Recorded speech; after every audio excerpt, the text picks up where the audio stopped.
Well, and we're in a sermon series talking about our witness through God's love. And last week, Pastor Tyler kicked it off. We really kicked it off on Ash Wednesday evening, talking about transformational love. But then last week, Pastor Tyler talked about being a willing witness through fear, not letting fear get the best of us. And he used the illustration of Peter. And today, I'm going to talk about being a willing witness by being resilient. And I'm going to use the illustration of Joseph. Now, many of you, when you think of Joseph, you think of this person, Joseph, the husband of Mary, mother of Jesus. But what I'm telling you is that it is not this Joseph. We have to backtrack about 1900 years to get to the Joseph we're talking about today. We're talking about Joseph, who is the son of Jacob, who is the son of Isaac, who is the son of Abraham. You heard the God of Abraham and the God of Isaac and the God of Jacob. And that this is the Joseph that we're talking about. The Joseph who was very favored by his dad. His dad liked him better than his other 11 brothers, even gave him a robe of many colors. That's the Joseph we're talking about. It's the same Joseph that his dad sent him out to check on his 10 older brothers to see how they're doing. Joseph came back and gave the dad a bad report on his brothers. That's that same Joseph. It's the same Joseph that had a couple of dreams. One dream that there was 12 sheaves of wheat representing a sheaf for each of the brothers. And Joseph said, your 11 sheaves bowed down to mine, which stood straight up. Didn't go over with the brothers too well. And then also he had a dream of a dozen stars and the moon and the sun. And 11 stars and the moon and the sun were bowing down to his star again. And didn't really go down so well with the brothers. They said, what you're going to rule over us? What is that all about? So we're going to use Joseph to talk about resiliency in our life. And resilient that's when you can bounce back from circumstances. And we're going to look at some circumstances in Joseph's life that he needed to bounce back from. And so to be a resilient witness, we need to follow Joseph's example by making 4 decisions. And the first decision that we need to make is that we need to work hard. Now, we look at Joseph, and we're going to skip over the part how he got to Egypt. But he did get there, and he was a slave. We'll kind of skip that part right now and go back to it. And when he was in Egypt, he was bought by a man that served Pharaoh, and the man's name was Potiphar. And Potiphar noticed that Joseph was a hard worker.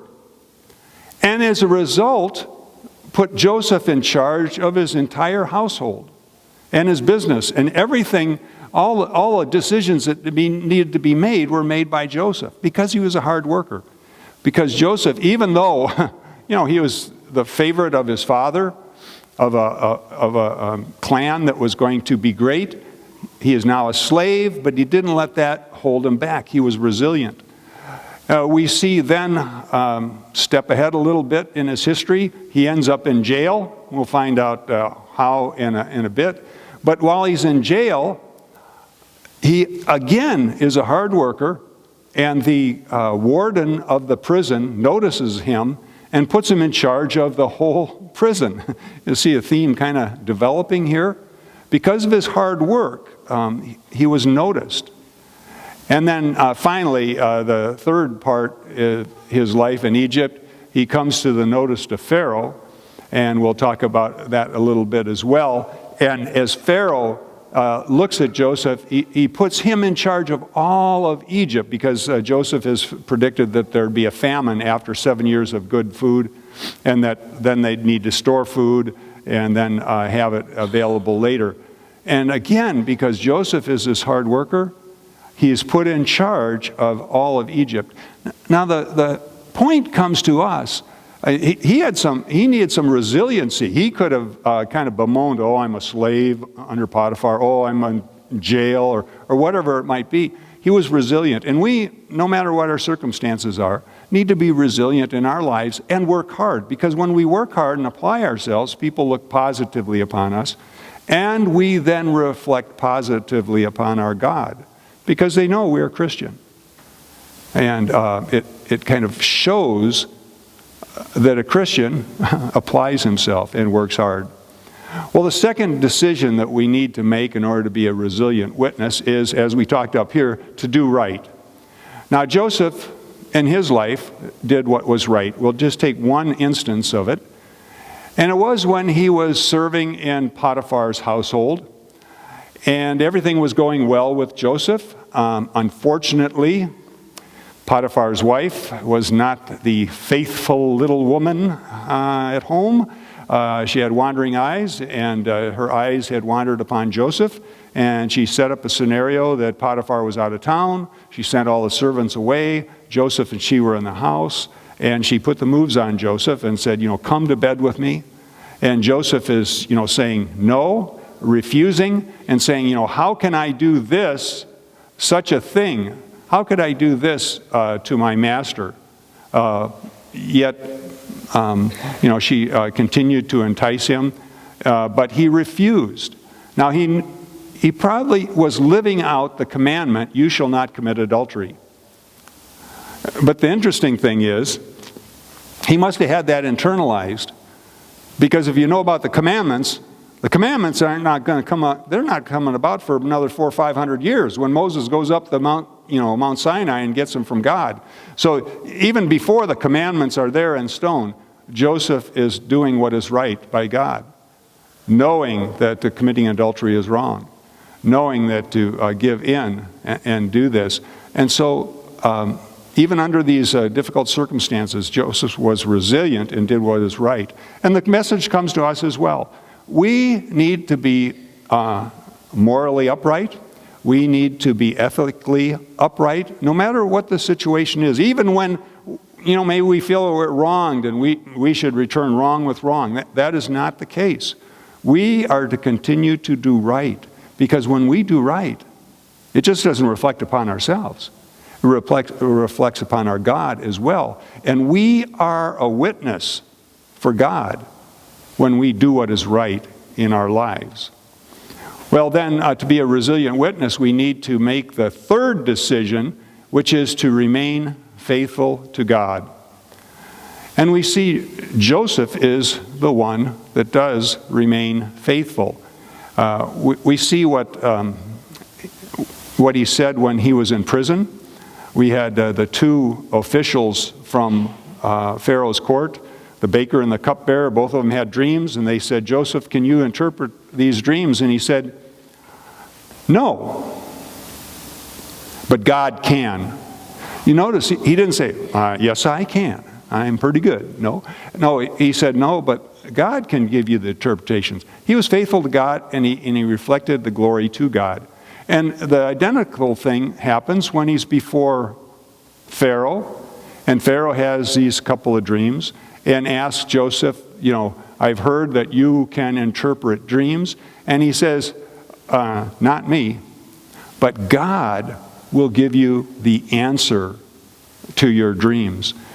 So we can see that Joseph, remaining faithful to God, doesn't point to himself, points beyond himself and says, it is God that can do it.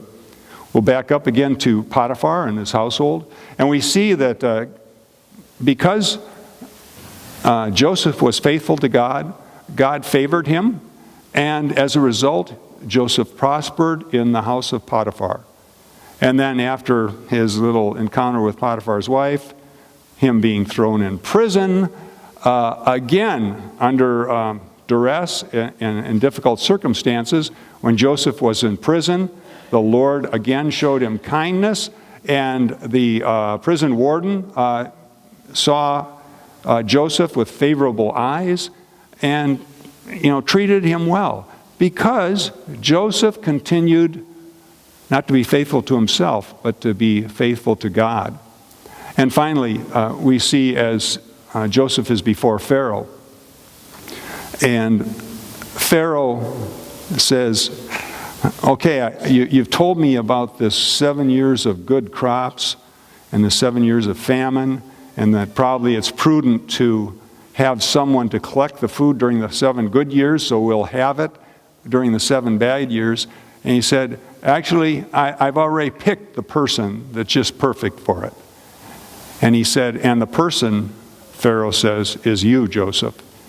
And he says, in whom is the Spirit of God? It was apparent to Pharaoh, who worshiped many gods. And if you go to Egypt, you'll see, the old temples and all the many different gods they worship. But he realized that Joseph was faithful to his one true God. And as a result, Joseph was elevated. We see a little later in Joseph's life, when he's in Egypt, we see that after the 7 good years have happened, and then the famine hits, not only Egypt, but the entire world, that Joseph's father Jacob sends his 10 older brothers down to buy food, and they come down, and here it is. This is 20 years later. Joseph, when he was sold into slavery into the caravan of Ishmaelites, back when he was 17 years old, now he's 37, and the 10 brothers appear before Joseph, and they don't recognize him. 1, he's 20 years older. 2, he's not some shepherd boy anymore. He is dressed up in the accoutrements of the royalty of Egypt.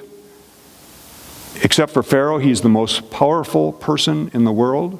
They don't recognize him. Of course, this is a good time to Joseph kind of cash in on that the ill that they'd given him. But he said, he revealed himself to them and said, don't be afraid.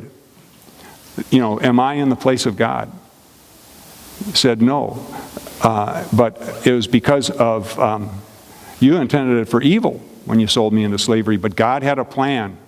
See, Joseph is, he's with God. He and God are one.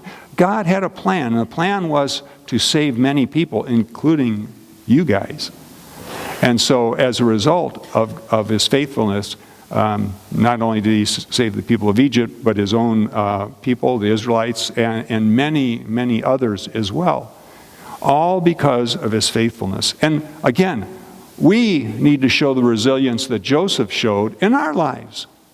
And even when the going, gets rough, we need to continue to be faithful to God. Because in our faithfulness, other people see that. And they don't say, oh, how good you are. But they say, you must have a good God, a good and gracious God.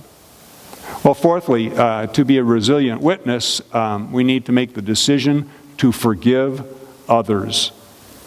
Now, again, we have to look a little background again. We talked about to start with in the introduction, where there was, a real grudge that Joseph could have held on to, and because of the wrongs that had been committed by him.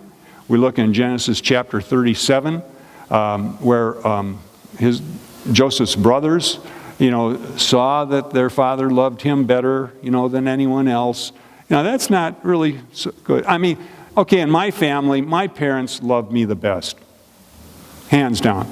But I was an only child. That you can get away with that if you're an only child. But you have other siblings. It's really not best to single out one and say, oh, I love you the best and everything, because the other ones don't really feel that good about that. And so we see that they ended up hating him as a result of this. And then, Joseph then can't keep his mouth shut. He gives him these 2 dreams that basically say that they will end up, that he will end up ruling over them. And we see in Genesis 37, verse 8, that they, hated him all the more, and because of those dreams. And so we then continue on and see that then they decide to kill Joseph. And they throw him in an empty cistern, and they think, okay, we won't really shed his blood. We'll throw him in this, it's not a well, but it's an empty cistern. Just leave him there until he, dies of thirst, and we'll be done with him. But then a caravan comes along and they say, wait a minute, we can get some money for him. Let's pull him back out.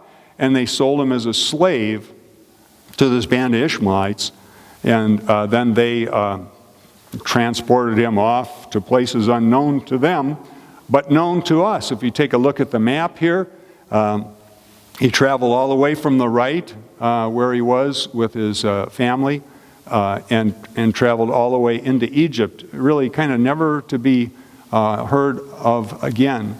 Again, we fast forward 20 years ahead, and we see that Joseph's brothers arrive in Egypt to buy food.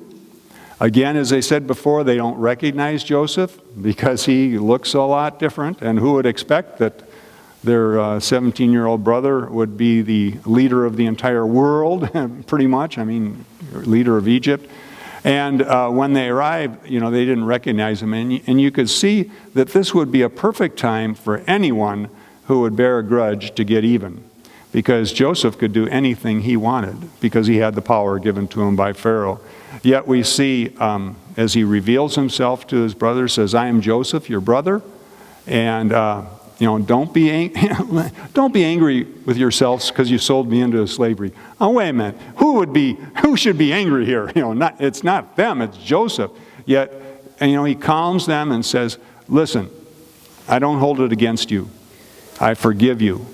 As a matter of fact, it was God's plan. You were just a part of it. It's God's plan that I might save lives. And so he forgives his brothers. But the story doesn't end there. It ends in the last chapter of Genesis, chapter 50. We see that Joseph's dad, Jacob, dies. And then the brothers are a little unsettled because they think, uh-oh, what if Joseph was just being nice to us because Dad was still alive? Now he's dead. What if he still bears a grudge? And they come to him kind of groveling, we'll be your slaves and everything. And again, Joseph said, I'm not God. I forgave you then. That was the real deal. You're forgiven. I still forgive you. Even though, you did this stuff to me, you are forgiven. And that's the resiliency we need as well in our lives, that we need to forgive others when they do things against us. Even when we think that we have the right to get back to them, back at them, we need to forgive. Because as we make these 4 decisions, we then are showing a good example to others of what God is really like. Because they look at us and say, oh, you're a Christian. That's how Christians behave. That doesn't look like such a bad way to live. I think I'll be a Christian as well. We need to be resilient as Joseph was so that we might be willing witnesses to others.